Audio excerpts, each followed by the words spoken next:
करते हैं एक नया सेट ज्ञान बिंदु जो दरोगा फैक्ट्री के नाम से जाना जाता है। उसी का सेट है। 50 क्वेश्चन डेली आपको मिलेगा डेली। सेट नंबर 81 का ये है। निम्नलिखित कथनों का मूल्यांकन करना। मूल्यांकन कीजिए, कौन सही है कौन गलत है बताना। भारत के राष्ट्रपति पर भारतीय संसद द्वारा महाभियोग चलाया जा सकता है। क्या बात है? सही है, सही है।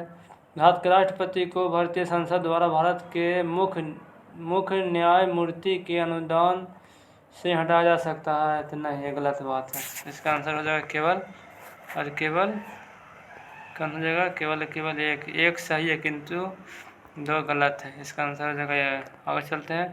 निम्नलिखित में से कौन सी विशेषता भारतीय संघ और अमेरिकी संघ दोनों में साझा होती है? कौन होता है? इसका आंसर लगा हुआ। संविधान की व्याख्या के लिए संघीय उच्चतम न्यायालय में सुप्रीम कोर्ट सबका हेड होता है। इसका कहना ही मतलब है। किसने कहा था अच्छा नागरिक अच्छा राज बनाता है और बुरा नागरिक बुरा राज बनाता है? किसने कहा था? अरस्तु। आगे चलते हैं। CASTE कास्ट शब्द किस भाषा से लिया गया है? तो यह पुर्तगाली। किस भाषा से? पुर्तगाली। संपत्ति के अधिकार को मौलिक अधिकार की सूची में किसके शासनकाल के दौरान हटाया गया था? यानी संपत्ति के अधिकार को मौलिक अधिकार की सूची से किसके शासनकाल के दौरान हटाया गया था? तो मोरारजी देसाई भाजपा की सरकार के थे। भाजपा ही था मन से। प्राचीन काल में किस वर्ग को सर्थवाह भी कहा जाता था? तो वैश्या। कौन था? वैश्या। इसे वैश्य कहते थे, वैश्य। शुंगों के पूर्वज मूलतः किस स्थान से थे? तो था उज्जैन के थे। ब्रिटिश साम्राज्य पूरी तरह से सड़ चुका है, हर तरह से भ्रष्ट है, भ्रष्टाचारी व हीन है, यह कथन किसके द्वारा कहा गया था? तो ये सिस्टर निवेदिता के द्वारा बात कहा गया था। चलते ही पढ़िए। भारत छोड़ो आंदोलन का नारा किसने दिया था? नारा किसने दिया था ये बताना है। तो ये दिया था यूसुफ मेहर अली। किसने दिया था? यूसुफ मेहर अली द्वारा दिया गया था। यूसुफ मेहर अली द्वारा दिया गया था। चलिए ठीक है। किस नरसंहार को मध्य प्रदेश का जलियांवाला बाग कहा जाता है? तो चरण पादुका नरसंहार को कहा जाता है। और आगे है मिलाना है। सूची 1 को सूची 2 से मिलाएं। उत्तरी अफ्रीका का मरुस्थल कहाँ है? बताना तो ये होगा सहारा। कहाँ? सहारा में। नील नदी पर बना बांध कौन सा है? राष्ट्रवान बांध से मिलाए हुए हैं। जमेंजी नदी पर बना बांध को कहते हैं करीवा बांध। और दक्षिण अफ्रीका का मरुस्थल को कलहारी मरुस्थल कहते हैं। ठीक है। उत्तरी अफ्रीका मरुस्थल का था सहारा। दक्षिण अफ्रीका मरुस्थल का नाम है कलहारी रेगिस्तान से बोलते हैं। आगे चलते हैं। सूची 1 को सूची 2 से मिलाना। यहाँ पर भी सूची 1 को सूची 2 से मिलाना है। मिलाइए, कौन आंसर सही होगा जो बताना है। तो यहाँ दिया, देखिए कौन कौन जानते हैं आप पहले जो देखिए। इसमें अगर नहीं जानते हैं तो कैसे मिलाना जो बता रहे हैं। जैसे कि आप जानते होंगे ग्रेट डिवाइडिंग रेंज ये पड़ता है ऑस्ट्रेलिया में। ऑस्ट्रेलिया की पूर्वी छोर पर है, तो इसलिए यहाँ से मिलाते हैं ऑस्ट्रेलिया। तो डी का 3 पहले देखिए आंसर कोई में है। डी का 3 एक मतलब आंसर 2 हो गया। लेकिन और कोई भी नीचे मिलेगा तो फिर से देखेंगे। एटलस पर्वत के बारे में जानते हैं। एटलस पर्वत कहाँ है? तो वो उत्तरी पश्चिम अफ्रीका में। उससे मिला लेंगे। इसी तरह से मिला लेना है। हमें याद करना है तो आपको बता देते हैं कौन कौन आंसर देख सकते हैं। कॉक्साइड श्रृंखला है जो कहाँ है? 1 का 2 उत्तरी अमेरिका में है। अल्ताई पर्वत कहाँ है? तो 2 का 4 मंगोलिया में है। एटलस पर्वत कहाँ है? तो 3 का 1 कहाँ? उत्तरी पश्चिम अफ्रीका में। ग्रेट डिवाइडिंग रेंज कहाँ है? तो ये है ऑस्ट्रेलिया में। बस इसी तरह से है। आगे चलते हैं। निम्नलिखित में से कौन सा कथन सही है जिसके बारे में बताना कौन सही है कौन सही नहीं है। बैकाल झील रूस और कजाकिस्तान में अवस्थित है? तो नहीं, केवल बैकाल झील कजाकिस्तान में नहीं है। बालखा झील पूर्णतः कजाकिस्तान में। सही है, बालखा झील पूर्णतः पूछना पाकिस्तान में है। आगे चलते हैं नेक्स्ट क्वेश्चन नंबर 31। यहाँ पे आ जाइए क्वेश्चन नंबर 13 हो गया 14 में। झीलों के अध्ययन को क्या कहते हैं? लिम्नोलॉजी कहते हैं झीलों के अध्ययन को। इसमें क्वेश्चन खूब पूछा जाता है। झीलों के अध्ययन को क्या कहते हैं? लिम्नोलॉजी कहते हैं। निम्नलिखित में से किसे भूमध्य सागर के लाइट हाउस के नाम से जाना जाता है या कहते हैं?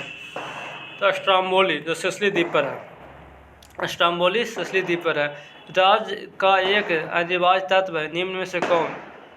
तो इसमें सभी स्वयं के प्रभु भी हो, स्वयं के प्रभु भी हो, शासन भी हो और वहाँ क्षेत्र उसका भी कुछ हो, ये सभी होना चाहिए। तभी राज्य का ही परिभाषा अनिवार्य परिभाषा है।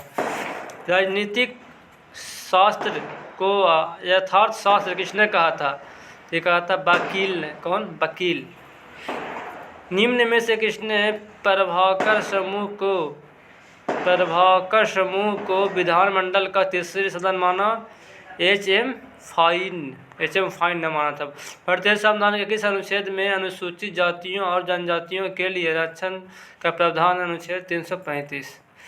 भारतीय संविधान के किस अनुच्छेद में मुख्यमंत्री को कार्यों को परिभाषित किया गया है? मुख्यमंत्री कार्य को परिभाषित किया गया? अनुच्छेद 167। अखिल भारतीय महिला सम्मेलन का स्थापना कब हुई थी? 1927 में। तना उपन्यास नील दर्पण का अंग्रेजी में अनुवाद किसने किया था? तो मधुसूदन दत्त ने किया था। पुर्तगाली संस्कृति के अवशेष भारत में अभी तक कहाँ बचे हैं? तो गोवा में। पुर्तगाली पूछे तो गोवा में, और एगो है कोचीन में। कौन सा है जब आप बताइए, कमेंट कीजिए। भारतीय राष्ट्रीय कांग्रेस के प्रथम मुसलमान अध्यक्ष कौन थे? जैसे बदरुद्दीन तैयब जी, ये सब जानते हैं। किस वायसराय के शासनकाल में पहला उद्योगशाला अधिनियम पारित हुआ? तो ये हुआ था रिपन के शासनकाल में। ठीक है। भारतीय जनसंख्या के इतिहास में किस काल अवधि को आगे की ओर एक बड़ी छलांग कहा जाता है? तो 1921 से 31 के जो दशक था उसको कहा जाता है। निम्नलिखित में से किसको भारत का पारिस्थितिकी तप्त स्थल कहा गया था? पश्चिमी घाट। ये भी क्वेश्चन है, हर बार आता है। भारत के किस नगर में 2 रेलवे जोन मुख्यालय हैं? तो ये है मुंबई में, मुंबई चर्चगेट और मुंबई है। उड़ीसा राज्य में सिमलीपाल किस लिए प्रसिद्ध है? सिमलीपाल है मेनली कछुआ के लिए प्रसिद्ध है सिमलीपाल। इसे वन जंतु अभ्यारण मेनली जंतु अभ्यारण भी है।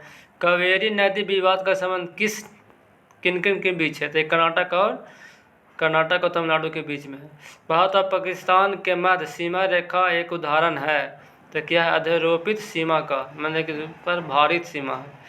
निम्नलिखित में से कौन सा जलाशय चंबल नदी पर बना है? तो ये राणा प्रताप सागर। इसका ट्रिक है कि देखिए याद करने के लिए बोल रहे हैं, इसे किसी को भावना को ठेस नहीं पहुँचा रहे हैं कि चप्पल होता है, चंबल की चप्पल मान लीजिए, चप्पल को किसी राणा प्रताप सिंह को, और जो हैं तो ऐसा अपने हिसाब से देख लीजिए, जो है इसको सेट कर लीजिएगा कि इसको चप्पल से मारना, इस तरह से याद करिए। करना बता नहीं सकते हैं, आप सर्च करके याद कर सकते हैं। चलिए आगे चलते हैं।